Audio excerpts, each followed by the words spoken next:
sent to proclaim the good news of the gospel. As Jesus is about to ascend to God's right hand, he gave the disciples this great commission that they were to be sent to every corner of the earth and proclaim the good news that Jesus is our Savior.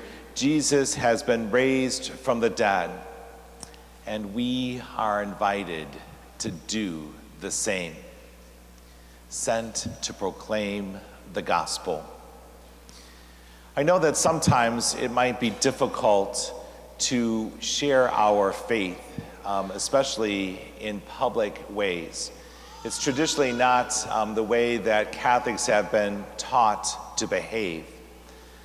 Many of our evangelical brothers and sisters seem to be more comfortable out on the street corners or in the workplace, sharing their faith with others. But whatever it is that keeps us from having that enthusiasm to go and proclaim the good news, I invite us to examine it and shake it off. Because we are called, like the disciples, to have this great faith that we want to share with others. That's why the gospel is good news.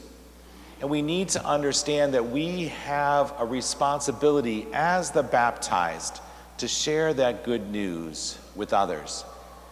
Sometimes with our words, but certainly always with our actions. The way that we talk about others, the way that we bring hope to a conversation that might seem despairing, by the joy that we bring, the smile that we wear on our face, the heart that is open to love others. We are invited to share the good news. Paul VI, who was the Holy Father after John the 23rd, who passed away during the Second Vatican Council, as he was writing about evangelization in one of those foundational documents of the church, he tells us that to be evangelizers is a constitutive part of being a disciple, meaning that they go hand in hand. One cannot be a disciple and not want to proclaim the good news.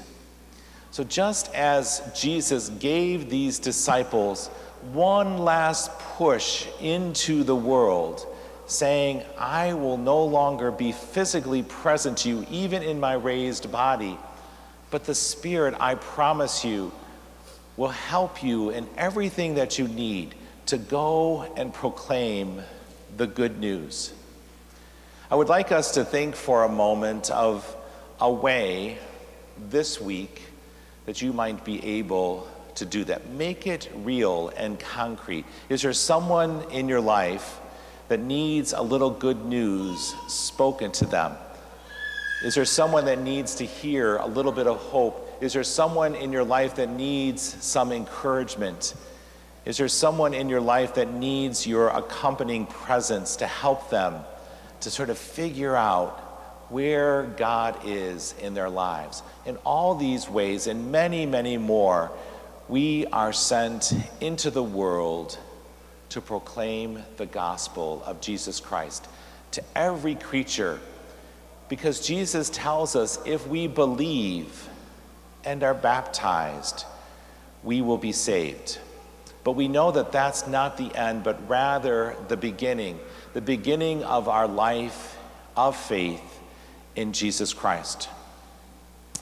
I was thinking about how influential our mothers are in our lives, and the first words that are good that they speak to us, words of love and encouragement, the words that we hear from our moms that help us to understand God's unconditional love.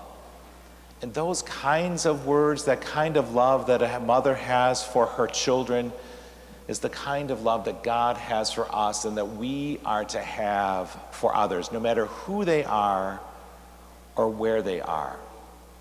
So as we celebrate today the feast of the Ascension of Jesus, and we honor our moms on this Mother's Day, may we be committed, like those apostles were, commissioned to go forth, to proclaim the gospel so that all might be